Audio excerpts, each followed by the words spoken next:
The Trump-Kim summit in Singapore was the first step towards persuading North Korea to join the few countries that have relinquished nuclear weapons.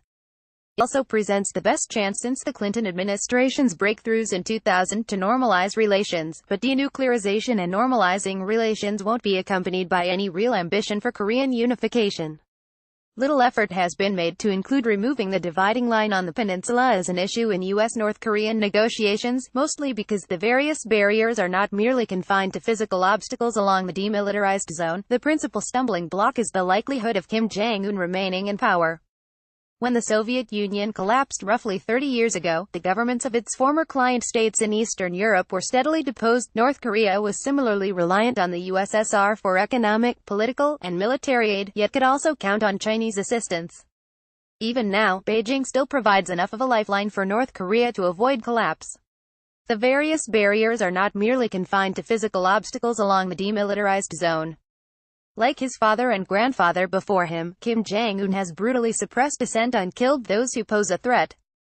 This has helped prevent any real domestic affront to his power, while nuclear weapons have become a safeguard against foreign attempts to have him removed. The severity of North Korea's regime over time means Kim will resist any political reform, lest he and his inner circle be thrust before an international tribunal, but Kim is far from the only hurdle. Korean reunification would also be dependent on cooperation between the region's major powers. Almost 30,000 U.S. military personnel are based in South Korea. They not only help to deter North Korea, but also keep a check on Chinese and Russian power in East Asia. China and Russia each border North Korea, and neither would accept thousands of U.S. troops on their doorstep. The U.S. troops are unlikely to simply pack up and leave. U.S. forces in South Korea are integral to Washington's ability to project power in East Asia. They are seen as a defensive measure against a hostile state, and as providing support to a U.S. ally. Recently, the South Korean government indicated it is willing to pay more for deployment costs. Removing U.S. forces in South Korea in the hope of eventual reunification could generate intense political backlash in both countries. Military leaders would publicly reject the idea based on national security grounds. Korean reunification is also unlikely to be supported in Japan.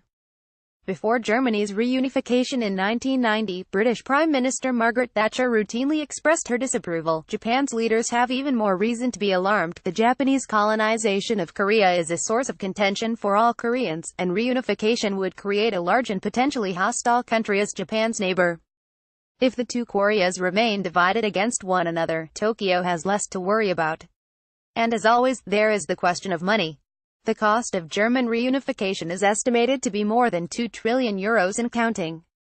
In 1990, East Germany's GDP per capita was 9,000 euros, well behind West Germany's 22,000 euros per capita.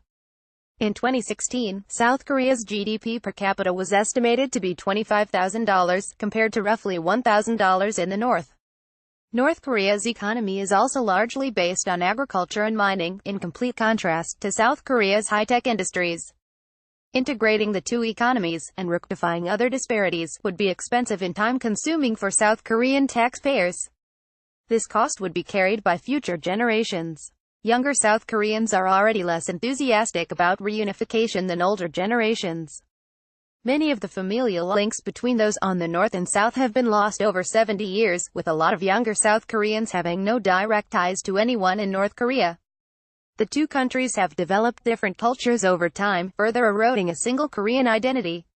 Finally, East Germany's 16 million citizens were dwarfed by the West's 65 million in 1990.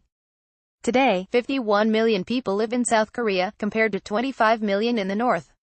Opening the border could trigger a refugee crisis capable of overwhelming South Korean society and resources. Trump's ambitious plan for North Korean denuclearization could help finally bring peace to the Korean peninsula, but will not result in any meaningful progress on reunification.